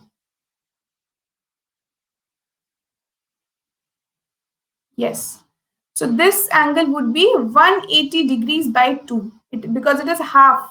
So this angle is a right angle. Okay. Now, since AB is the diameter, it means that this is a semicircle. Okay. It means that angle in a semicircle is a right angle. Angle in a semicircle is 90 degree, is a right angle. Okay. So no matter how many angles if I draw another angle this way, okay, then this angle, if this touches point B, okay, so then this angle will also be equal to 90 degree. So angle in a semicircle is equal to 90 degree. Okay, I hope this theorem is also clear now. Okay, now let's see. So if I have this point as the center of the circle and there is a chord, this is the chord AB.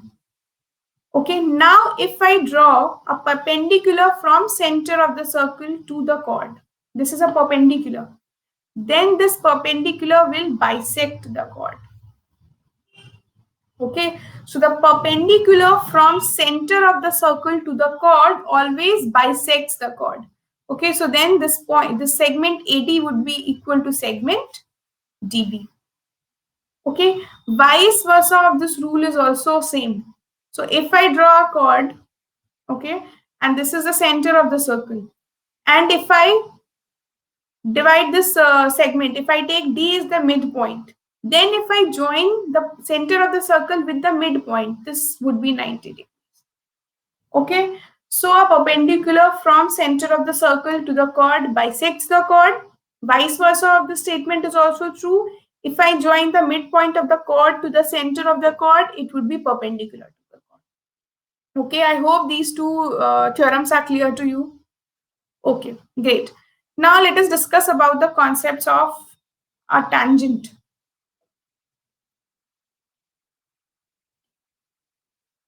Okay, so let us take this circle only.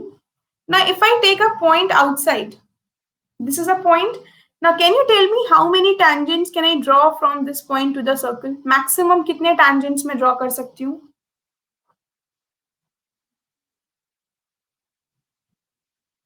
Unlimited. Okay. Tangent, not secant. Tangent is a point. Tangent is a line which touches the circle at exactly one point. Okay. So let's see. Let's see. So if this is a point, let us draw a tangent from this point to the circle. So it would be like this. Yes, it will touch the circle at exactly one point. Now, can you tell me how many tangents can I draw? One I have already drawn. Can I draw one more?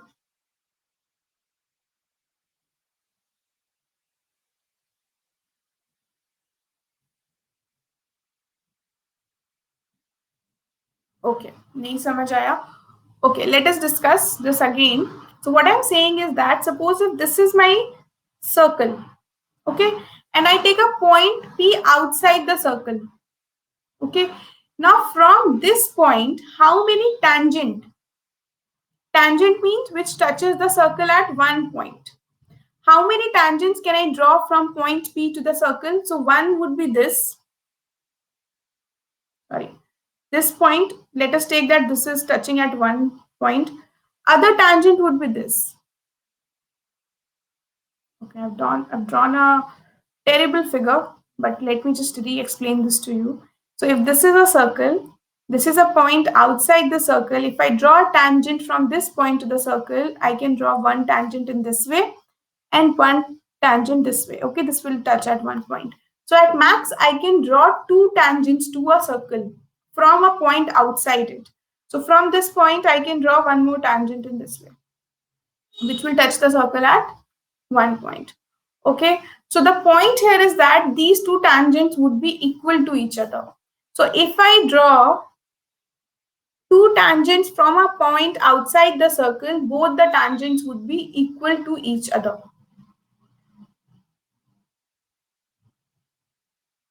I hope this point is clear.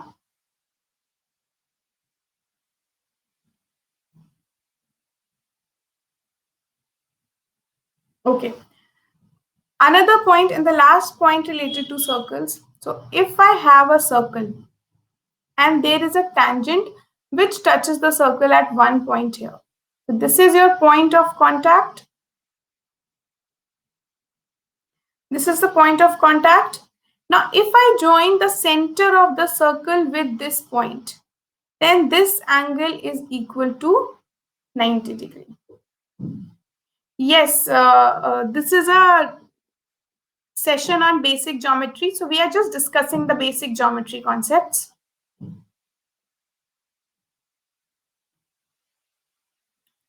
Okay, so I hope the concept of triangle is the concept of tangent is clear, and all the theorems that we have discussed related to circles are clear to you all.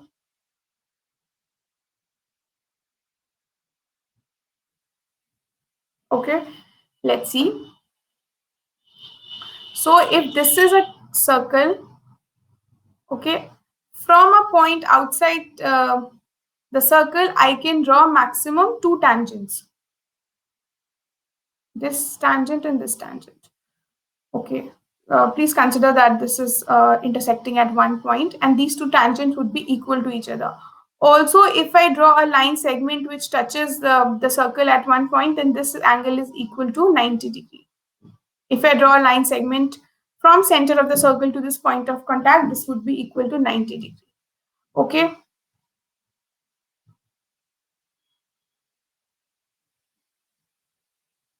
All right. So is there any doubt on the concepts of lines and angles, triangles, circles, quadrilaterals, polygons? कोई भी doubt है, then you please feel free to ask if there is any doubt remaining.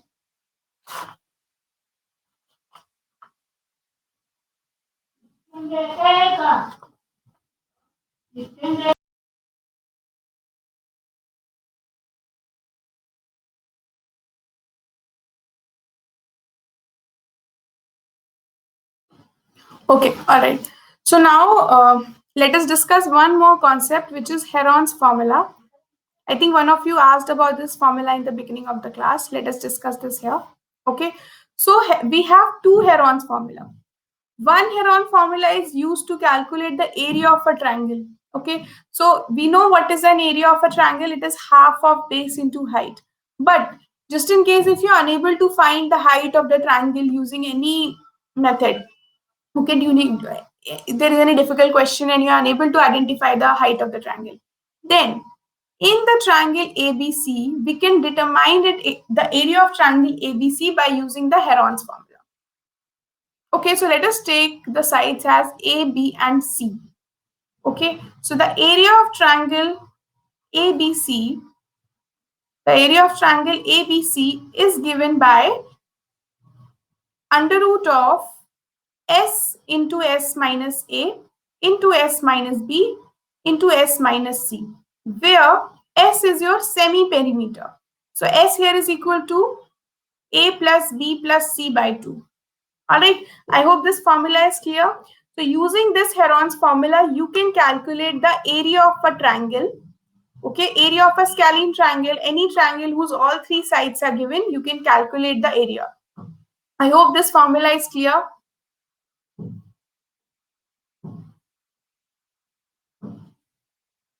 Yes.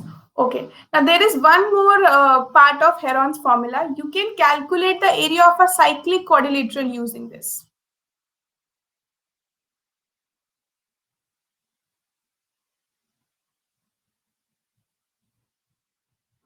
Okay, so if there is a cyclic quadrilateral with sides A, B, C, and D, okay, then also you can use this formula. So for this, you have to calculate the semi-perimeter first. Semi-perimeter means half of perimeter. So half of perimeter here would be equal to A plus B plus C plus D by 2.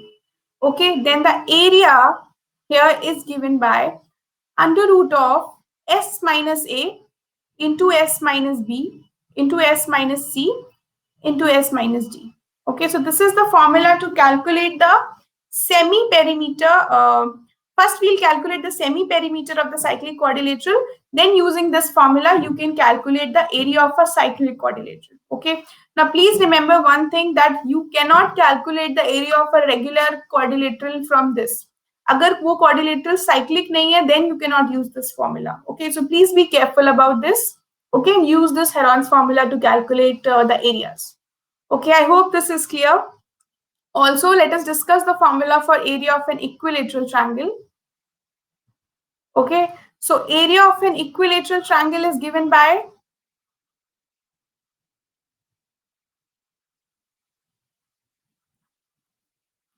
root 3 by 4 into side square. Okay, so in an equilateral triangle, all the sides are equal. This is the formula to calculate the area of an equilateral triangle. Root 3 by 4 into side square. Okay, all right.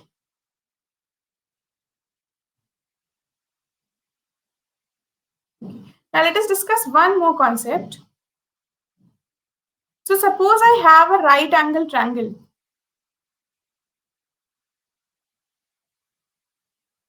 Okay, this is a right angle triangle.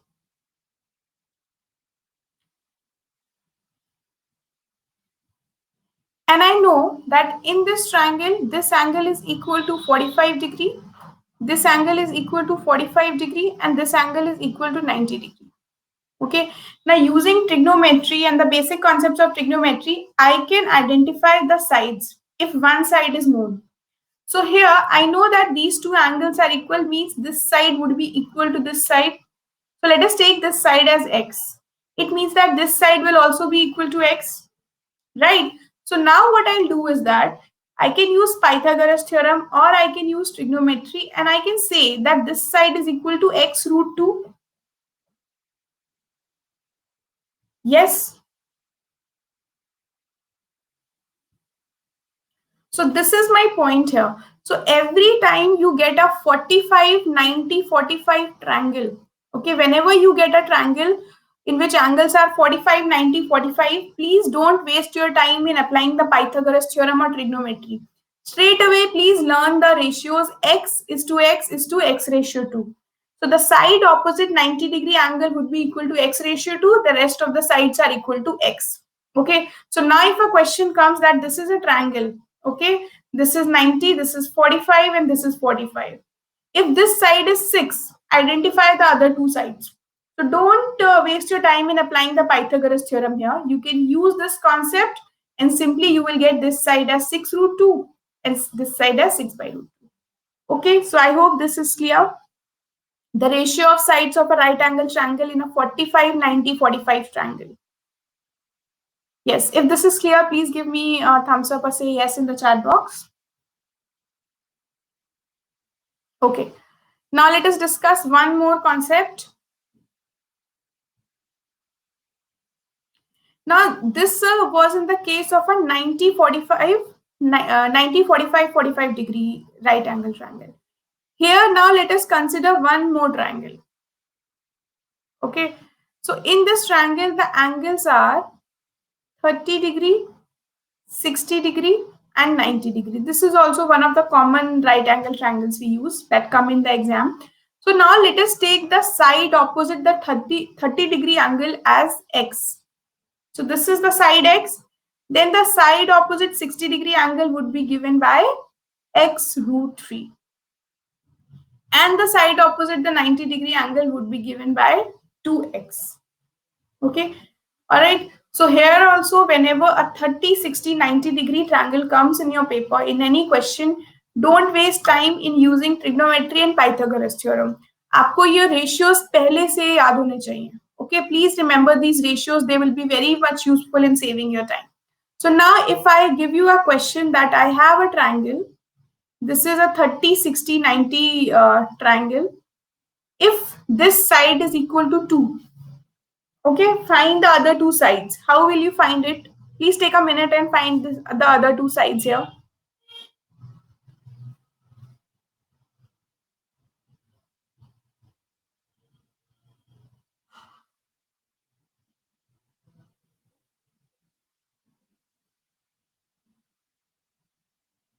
Yes, calculate and tell me the answer.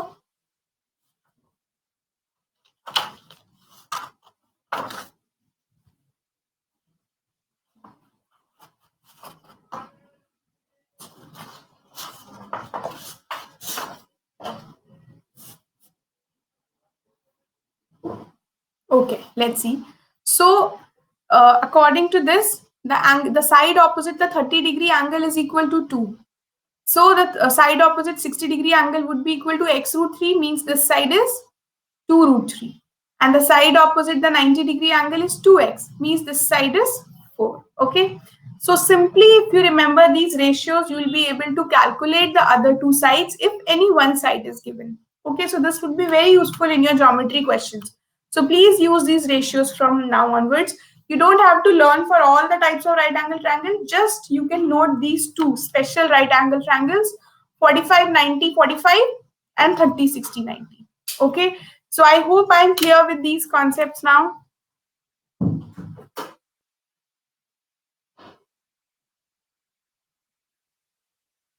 Yes. Okay.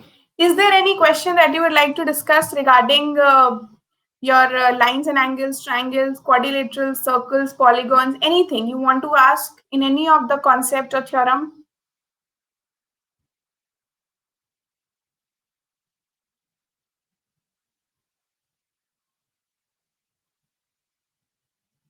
Okay. So I hope everything is clear. Okay, great. Okay, so now I would request you to go through the entire video again. Please go through the entire class again. Just list down all the theorems if you haven't noted yet. Okay, so all the theorems you can please make a notebook, small notebook. Write down all the basic concepts and theorems there, so that before any mock test, before you give any mock test, you can revise everything and then you can appear for it. Okay, so this will be very useful when you do the quick revision before exam. Okay. All right, so I hope this class was useful for you all. I hope a few concepts are cleared now. Yes, thank you, Sameer. All right. So similarly, so this was a refresher class on basic concepts of geometry. I'll be taking a refresher class on basic concepts of number theory. All the basic concepts of number theory will be done in that class today only at 6 p.m. So if you want to revise the concepts of number theory, please do attend that class at 6 p.m. All right. Okay.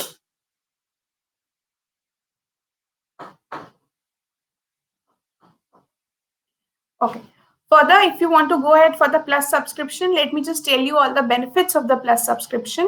So if you have plus subscription, you will have access to the classes from India's top educators.